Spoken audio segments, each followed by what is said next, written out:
കരുവന്നൂർ കള്ളപ്പണക്കേസിൽ ചോദ്യം ചെയ്യലിന് ഉടൻ ഹാജരാകില്ലെന്ന് കെ രാധാകൃഷ്ണൻ എം.പി. പാർലമെന്റ് സമ്മേളനം കഴിയുന്നതുവരെ ഹാജരാകാൻ കഴിയില്ലെന്ന് ഇഡിക്ക് മറുപടി നൽകി. തിങ്കളാഴ്ച ഹാജരാകാനാണ് ഇഡി നിർദ്ദേശം നൽകിയത്.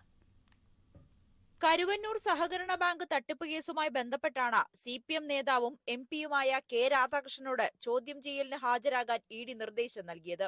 ബാങ്കിൽ തട്ടിപ്പ് നടന്ന വേളയിൽ തൃശൂർ ജില്ലാ സെക്രട്ടറിയായിരുന്നു കെ രാധാകൃഷ്ണൻ. അന്ന് നടത്തിയ ചില ബാങ്ക് ഇടപാടുകളുമായി ബന്ധപ്പെട്ടാണ് ചോദ്യം ചെയ്യലെന്നാണ് ഇഡി പറയുന്നത്. പാർലമെന്റ് സമ്മേളനം കഴിയുന്നതുവരെ ഹാജരാകാൻ കഴിയില്ലെന്ന് കെ രാധാകൃഷ്ണൻ ഇഡിക്ക് മറുപടി നൽകി. കരുവന്നൂർ ബാങ്കുമായി ബന്ധപ്പെട്ട് യാതൊന്നും നോട്ടീസിൽ പറഞ്ഞിട്ടില്ലെന്നും മാധ്യമങ്ങൾ തെറ്റായ വാർത്ത നൽകുന്നുവെന്നും രാധാകൃഷ്ണൻ പറഞ്ഞു. ഇന്നലെ വന്നു കഴിഞ്ഞപ്പോൾ ഇവിടെ ഒരു നോട്ടീസ് വന്നു എന്ന് ഞാൻ വൈകുന്നേരമാണ് അറിയുന്നത്. കാരണം വന്നുടനെ എല്ലാ കവറും നമ്മൾ നോക്കില്ലല്ലോ. എൻ്റെ ഓഫീസിൽ കൊണ്ടുപോയി നോക്കിയതിന് ശേഷമാണ് ഇങ്ങനെ ഇഡിയിലൊരു നോട്ടീസ് വന്നിട്ടുണ്ടെന്ന് അറിയാൻ കഴിഞ്ഞത്. അത് ഇന്നലെ ഹാജരാവണമെന്ന് പറഞ്ഞിട്ടാണ് നോട്ടീസ്. അപ്പോൾ സ്വാഭാവികമായിട്ടും അറിയാമല്ലോ ഇന്നലെ ഹാജരാകാൻ കഴിയില്ല. അപ്പോൾ അതുമായി ബന്ധപ്പെട്ടുകൊണ്ട് ഇഡിക്ക് അപ്പം തന്നെ നമ്മൾ ഇഡി ഓഫീസിലേക്ക് വിവരം കൊടുക്കും. ഹാജരാവാൻ കഴിയില്ല, പാർലമെൻറ്റ് കഴിയുന്നവരെ നമുക്ക് ഹാജരാകാൻ കഴിയില്ല എന്ന് പിന്നീട് കത്തും കൊടുത്തിട്ടുണ്ട്.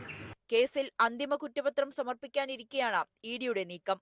ബാങ്കിൽ നിന്നും തട്ടിയെടുത്ത പണം പാർട്ടി അക്കൗണ്ടിലേക്ക് എത്തിയതായി ഇഡി കണ്ടെത്തിയിരുന്നു. ന്യൂസ് 18 കൊച്ചി.